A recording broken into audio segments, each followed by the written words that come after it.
बेटों और बेटियों के मुकद्दर में ये लिखा हुआ है कि वो जाएं और जाकर गुलामी करें, और हमारी बेटियों के नसीब में ये लिखा हुआ है कि वो जाकर मुसलमानों के घर के अंदर काम काज करें। और काम काज कितने पैसों के लिए करें? 1000 रुपये के लिए, 2000 रुपये के लिए, 10,000 रुपये के लिए, और उनकी बातें सुने। जहाँ हमारे नसीब के अंदर जिल्लत और रसवाई रह गई है, क्या हमने पाकिस्तान के अंदर जो है जिल्लत और रसवाई ही हासिल करनी है?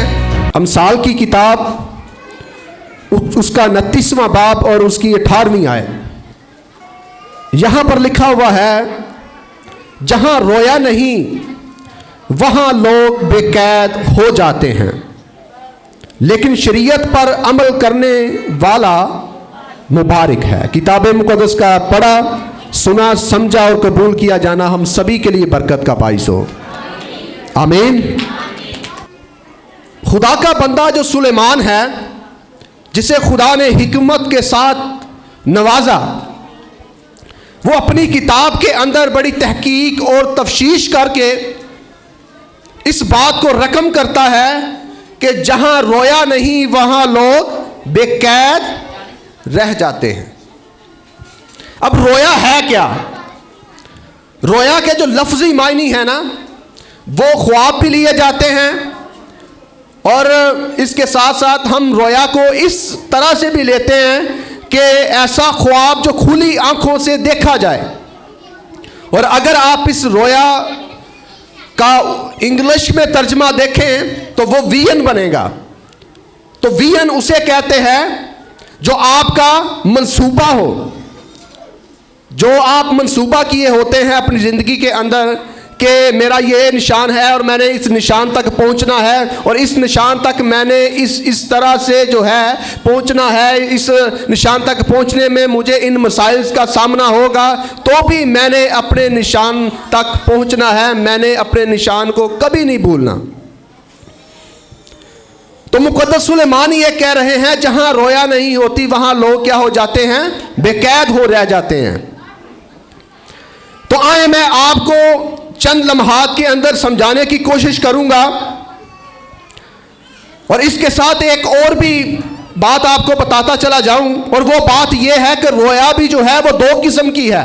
जब हम किताब मुक़द्दस का बड़ी अर्करेजी के साथ मुतालिया करते हैं तो रोया भी हमें 2 किस्म की बाइबल मुक़द्दस के अंदर जो है नज़र आती है। और वो 2 किस्म की जो रोया है, उसमें से पहली किस्म की रोया वो रोया है जो खुदा जो है हमें देता है।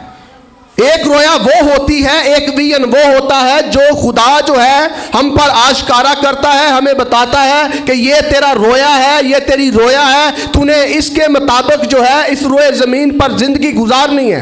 और एक रोया वो होती है जो हम अपनी राहें ठहराते हैं, अपने मंसूबे बनाते हैं, अपना इरादा करते हैं कि मैंने इस सिमत जाना है और वो मेरा निशान है, मैंने उस निशान को अचीव करना है।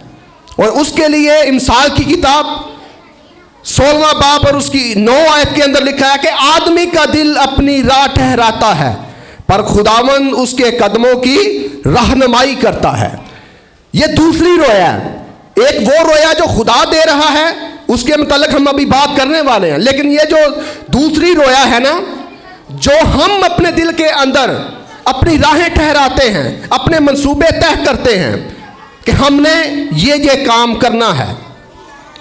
और ये जो पहली रोया है, जो खुदा हमें ऊपर से आसमान से देता है या हम पर वही नाजिल करता है, उस रोया का तज़किरा जो है वो हमें बड़े वाज़िया तरीके से योएल की किताब, इनका शुमार जो है योएल का छोटे नबियों में होता है। योएल की किताब उसका 2 बाब और उसकी 28वीं आयत में बड़ी मारूफ आयत है।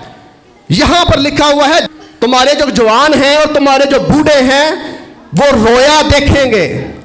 सिर्फ मफहूम बयान कर रहा हूं, पूरी आयत नहीं पढ़ रहा। तुम्हारे जवान तुम्हारे बूढ़े क्या देखेंगे? क्या कभी आपने रोया देखी है? किताब मुक़द्दस के अंदर जब इमाल की किताब का मुताला करते हैं तो अमाल के अंदर पतरस रसूल भी इस हवाले को कोड करते हुए नजर आते हैं, और वो भी कहते हैं कि ये जो आप देख रहे हैं ना कि हम पर रूह कुछ नाजिल हुआ है। हम कोई नशे में नहीं है, हमने मैं नहीं पी हुई, हमने शराब नोशी नहीं की हुई, बल्कि ये तो योएल नबी की मार्फत जो लिखा हुआ था कि तुम्हारे नौजवानों पर, तुम्हारे बूढ़ों पर क्या होगा, खुदा का रूह कुछ नाजिल होगा और वो क्या करेंगे, ख्वाब और रोया देखेंगे।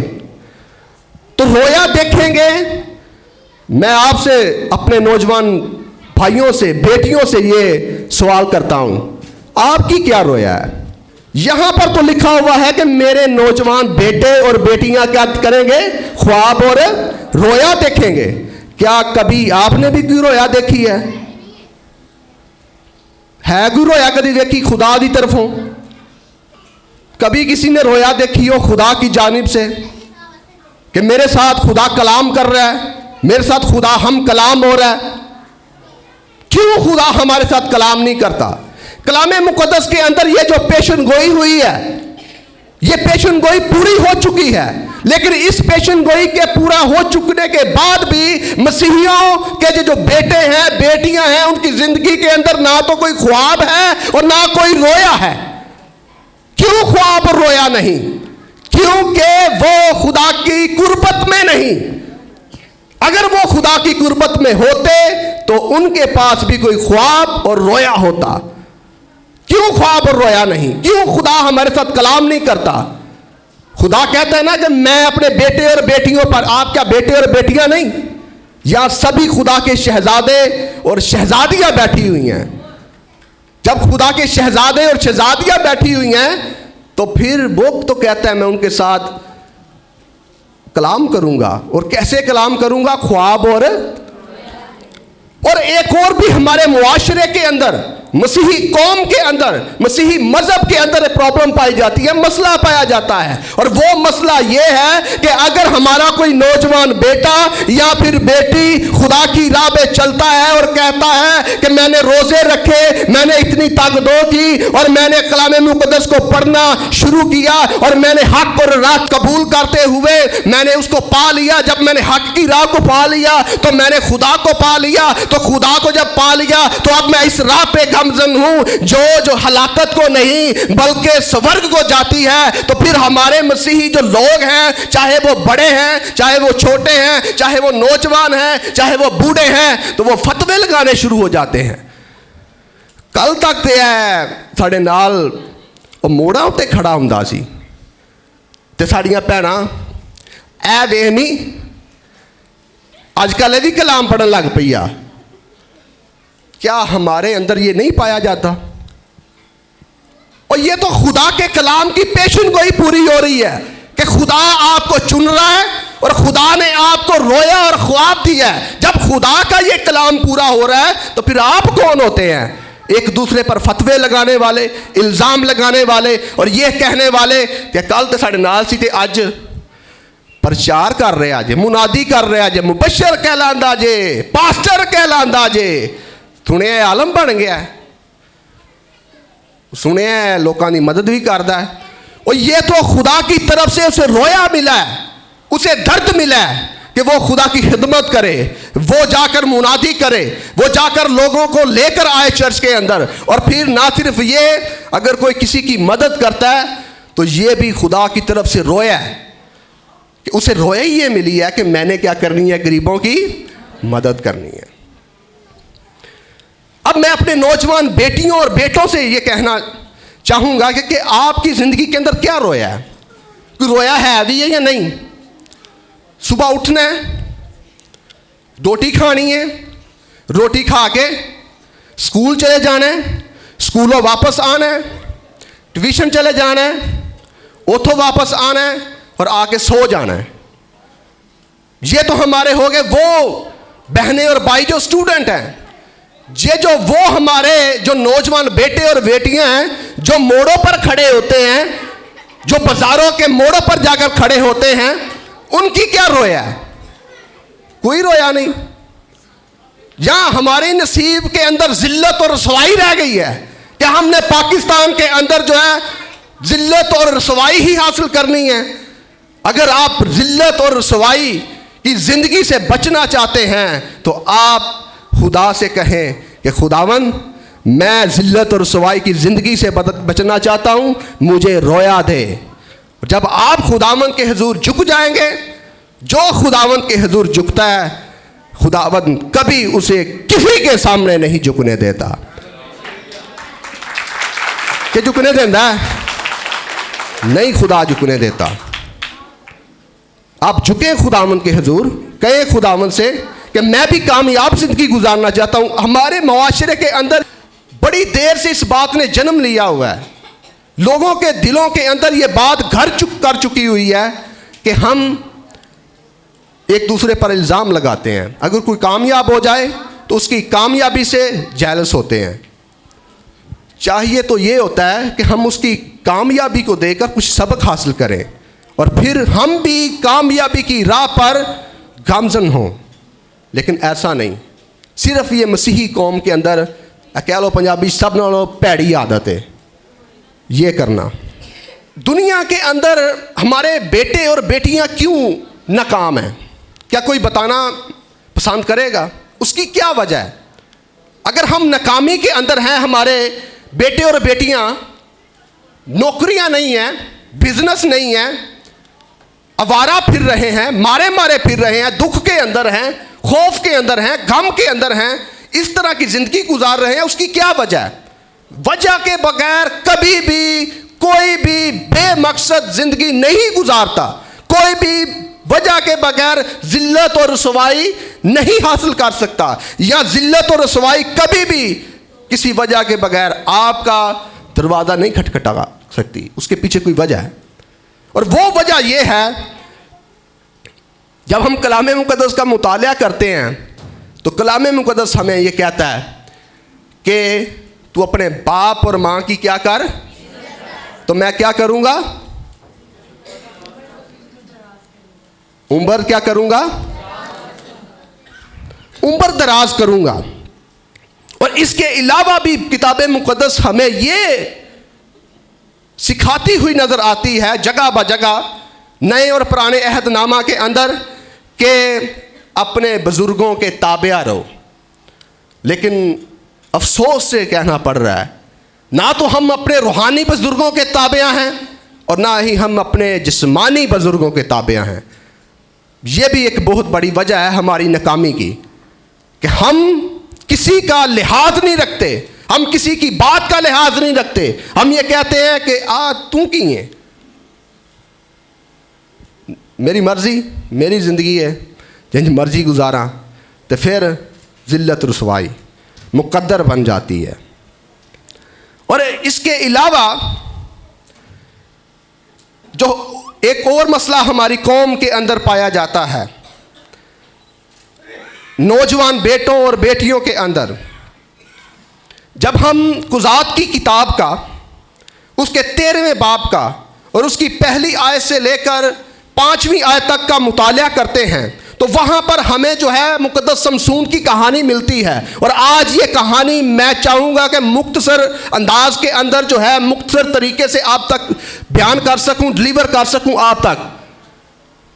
आपने इस कहानी को ज़रा सुनना है, पहले भी सुनी होगी, लेकिन ज़रा सबक सीखने की कोशिश करनी है। मुक़द्दस सैमसन के बारे में लिखा है कि खुदा का फरिश्ता जो है वो आसमान से आता है और आकर जो है उसकी माँ के पास आकर उसे पैगाम देता है कि तू हामला होगी और तेरे बेटा होगा। और जब तेरे बेटा होगा तो तूने उसका नाम क्या रखना है? शमसून रखना है। और तुमने उसका नाम जब शमसून रखना है तो याद रहे, ना सिर्फ उसकी पैदाइश के बाद बल्कि उसके पैदा होने से पहले भी, ना तो तूने ऐ औरत कोई ऐसी चीज खानी है जो शरीयत के खिलाफ है, यानी मैं शराब या कोई और चीज खाने से मना किया गया। आप पढ़ सकते हैं इस हवाला में। और फिर जब वो बच्चा पैदा हो जाता है, शमसून पैदा हो जाता है, तो उसके पैदा होने के बाद भी जो है तूने उस बच्चे को, अपने बेटे को किसी किस्म की नशावार चीज़ नहीं खिलानी, ना तूने ऐसी उसे चीज़ खिलानी है जो खुदा की शरीयत के मुताबिक नहीं। खुदा ने उसे ये क्या दिया? हुक्म दिया। और फिर एक और चीज ये कि खुदा ने कहा कि ये क्या है, खुदा का नज़ीर है, ये खुदा का नज़ीर है, तो तूने इसके जो है बाल वो भी नहीं काटने। क्यों? क्योंकि ये खुदा का क्या है, नज़ीर है। ये हवाला जो है हमें इस मुतल्लक समझाता या बताता है, जो मैं पहले भी योएल का हवाला आपको समझा कर आया हूं। जब आप इस हवाले का भी मुताला करेंगे तो इस हवाले के अंदर भी खुदा जो है मुकद्दस सैमसन को एक रोया देता है। और रोया क्या देता है? रोया ये देता है कि ए सैमसन, तूने जो है इस्राएल को फ़लस्तीनियों की गुलामी से छुटकारा दिलाना है, निजात दिलानी है, मुक्ति दिलानी है। लेकिन सैमसन के बारे में जब आप आगे जाकर पढ़ेंगे, उसका कुज़ात की किताब का 14वां और 15वां और 16वां चैप्टर पढ़ेंगे, तो आपको बड़े वाज़ेह तरीके से मालूम हो जाएगा, पता लग जाएगा कि सैमसन क्या है, वो क्या करता है। वो जाता है, तिम्नत के इलाका में जाता है, वहां पर जाकर उसे एक औरत पसंद आ जाती है। जब उसे एक औरत पसंद आ जाती है तो वो अपना रोया ही भूल जाता है। औरत हमेशा जो है मर्द के लिए या आदम के लिए ठोकर का, रुसवाई का, जिल्लत का और राह रास्त से हट जाने का बाइस बनी है। आप बाइबल मुकद्दस का मुताला करके देख लें, मैं अपनी जानिब से ये बातें नहीं कर रहा। बाइबल मुकद्दस का मुताला कर लें। हमारे यहाँ पर बेटियां भी बैठी हुई हैं, बेटे भी बैठे हुए हैं अफसोस के साथ, लेकिन ये सच्चाई है। तो जब उसने उस औरत को देखा तो उसने अपने माँ बाप के पास जाकर गुजारिश की कि ऐ मेरी माँ, ऐ मेरे बाप, मेरी शादी इस औरत के से करवा। क्यों? क्योंकि मैं इसे पसंद कर बैठा हूं, इससे मोहब्बत कर बैठा हूं, इसके इश्क में पागल हो बैठा हूं। वो नबी था, वो नज़ीर था, उसके लिए ये खुदा की रोया नहीं थी कि वो अपने रोया को भूलकर औरतों के साथ मोहब्बत करे। उसकी रोया तो ये थी कि उसने जाकर फ़लस्तीनियों के साथ जंग करनी थी और उसने जाकर फ़लस्तीनियों के हाथों से, उनकी गुलामी से छुटकारा दिलाना था इस्राएलियों को। लेकिन वो अपनी रोया भूल गया, इश्क में पड़ गया, मोहब्बत में पड़ गया। तो जब ऐसा काम होता है तो फिर ऐगोशी हुंदा है। हुआ क्या? उसकी मां ने कहा, ऐ मेरे बेटे, क्या इस्राएल में बेटियां नहीं? क्या इस्राएल में औरतें नहीं? क्या इस्राएल में खूबसूरत बेटियां या औरतें पाई नहीं जाती? तू यहाँ अपनी नस्ल में शादी कर, ये मुमानत है, शरीयत मुमानत करती है, हमें रोकती है कि तुमने अपने कौम के अलावा या कबीले के अलावा, उम्मत के अलावा शादियां नहीं करनी। ये खुदा के कलाम के मुतजाद है, ना कर ऐसा। लेकिन उसने कहा नहीं, मैंने शादी करनी है। यह भी एक बड़ी वजह है हमारी मसीही कौम के अंदर। माजरत के साथ हमारे वहां बुजुर्ग भी बैठे हुए हैं, यहां बुजुर्गा भी बैठी हुई हैं हाथ जोड़ के। ये अपनी तरफ से नहीं कह रहा, ये बाइबल के अंदर कहानियां लिखी हुई हैं और नबियों की कहानियां हैं, नजीरों की कहानियां हैं जो खुदा के नजीर हैं। और इसलिए लिखी गई कि मैं आपको बताना चाहता हूँ, एल्डर साहब कह रहे हैं तुसी नौजवानों से बोलना है तो किसी मोटिवेशनल स्पीकर ਨੂੰ पढ़ो, उन और तो सीख के पढ़ो। हमें क्या ज़रूरत हो? हमारे पास राह रास्त जो ज़िंदगी का राह दिखाती है, और ना सिर्फ ज़िंदगी की राह दिखाती है बल्कि ज़िंदगी के अंदर ले के भी जाती है। ये है तो हमें क्या ज़रूरत किसी मोटिवेशनल स्पीकर ਨੂੰ पढ़न दी? यही काफ़ी है। इसमें से हम कुछ सुनाएं, अपने बच्चों की, अपने बेटों की, अपनी बेटियों की तरबियत करें। मोटिवेशनल स्पीकर वो अपना काम कर रहे हैं, हम अपना काम कर रहे हैं। तो मुकद्दस सैमसन जो है, जो खुदा का नज़ीर है, वो अपनी रोया भूल गया। और जब हम अपनी रोया भूल जाते हैं ना, तो फिर जिल्लत और रसवाई हमारा मुकद्दर बन जाती है। ये वो सैमसन है जिसके बारे में लिखा हुआ है, ये वो सैमसन है जब वो चलता था, तो जब वो फ़लस्तीन के मुल्क के अंदर दाखिल होता था तो उसके कदमों की जब फ़लस्तीनी आहट सुनते थे तो वो बलबला उठते थे और कहने से मजबूर हो जाते थे, ये कहने पर मजबूर हो जाते थे कि ये जो आहट है ये किसी फ़लस्तीनी की आहट नहीं, ना किसी फ़लस्तीनी फौजी की आहट है, ये आहट जो है कदमों की, ये कदमों की आहट अगर किसी की है तो ये शमसून की कदमों की आहट है। जब वो हमारे मुल्क में आ गया है तो अब सोच लो कि अब हमारा क्या होने वाला है। और मुकद्दस सैमसन के बारे में लिखा है कि खुदा का रूह उस पर नाजिल होता था, जब उसका पर खुदा का रूह नाजिल होता था तो फिर वो अपने दुश्मनों का ऐसे मुकाबला करता था। पूरी बाइबल मुकद्दस के अंदर इस तरह की कहानी, इस तरह की स्टोरी हमें कहीं भी नहीं मिलती। सैमसन के बारे में लिखी है ये कहानी, ये बातें कि वो जब निकलता था फ़लस्तीन के अंदर बदला लेने जाता था अपनी कौम का, अपनी उम्मत का, तो खुदा का रूह उस पर नाजिल होता और फिर वो किसके साथ, ना बुर्छी के साथ, ना नेज़े के साथ, ना ही तलवार के साथ, बल्कि किसके साथ, गधे की जबड़ी की जो हड्डी होती है उसके साथ वो जाकर मुकाबला करता फ़लस्तीनियों का। और ना सिर्फ एक या दो या तीन या 10 या 12, बल्कि उसके बारे में लिखा हुआ है कि गधे की जबड़ी की हड्डी से वो लाखों को, बल्कि उसके बारे में लिखा हुआ है बाइबल के अंदर, रवायात तो ये बताती हैं कि उसने लाखों को कत्ल कर डाला, लेकिन बाइबल ये कहती है कि उसने 3000 1000 लोगों को किससे, गधे की जबड़ी की हड्डी से मार डाला। क्यों, कहाँ से आई ये ताकत? 1000 और एक इंसान में, साढ़े पंजाबी च मिसाल है ना, एक ते 2 11, एक ही हुंदा है, लेकिन अगर एक ते एक कर ली तो फिर की हुंदा है, वो अकेला। लेकिन जो उसके अंदर है, जो उसके ऊपर है, जो उसके दाएं हैं, जो उसके बाएं हैं, वो आगे लाखों भी हों को उनको भी अपने लोगों के लिए शिकस्त दे सकता है। दे सकता है कि नहीं दे सकता? तो मुकद्दस सैमसन जो है जब अपनी रोया भूल गया तो फिर जिल्लत और रसवाई मुकद्दर हो गई।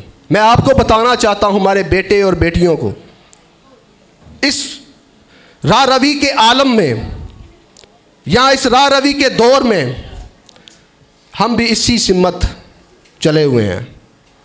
हमारे बेटों के पास, बेटियों के पास ए तो अलावा कोई हो रोया नहीं, ऐ ही करना है। असा ते माँ बाप नूं भी लित्तर पवाने ने ते नाल आप भी खाने ने। सैमसन के साथ क्या हुआ? नज़ीर था,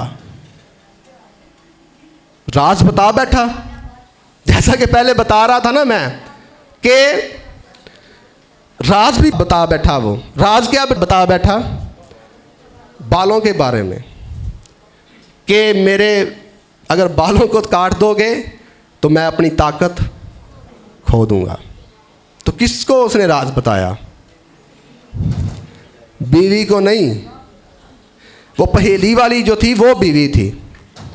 पहले वाले जब पहेली बीवी को बताई गई तो तब भी जिल्लत उठाई। दूसरी बात भी जब औरत के चक्कर में, मोहब्बत में, इश्क में पड़ा तो फिर भी क्या किया? जिल्लत उठाई। पहले थोड़ी जिल्लत उठाई, अब कितनी जिल्लत उठाई? आंखें गवा बैठा, ताकत गवा बैठा, खुदावन खुदा की रूह को गवा बैठा। अब क्या कर रहा है? उसके बारे में लिखा हुआ है कि फिर वो क्या करता रहा?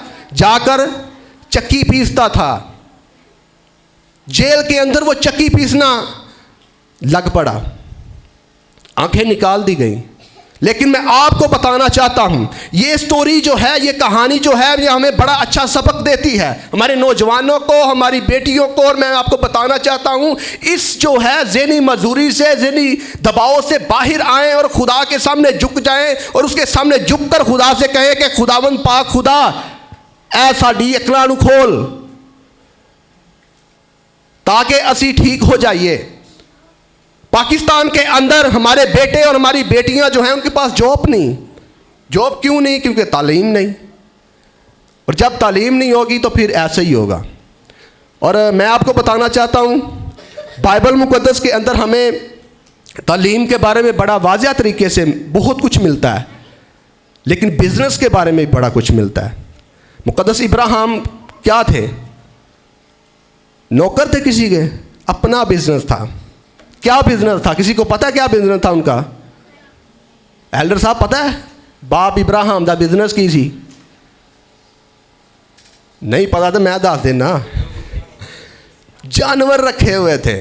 तो साडे मसीही लोग असी नहीं जानवर रखने, लोगों के जानवरों पट्ठे पा लेने ने, अपने जानवर नहीं रखने।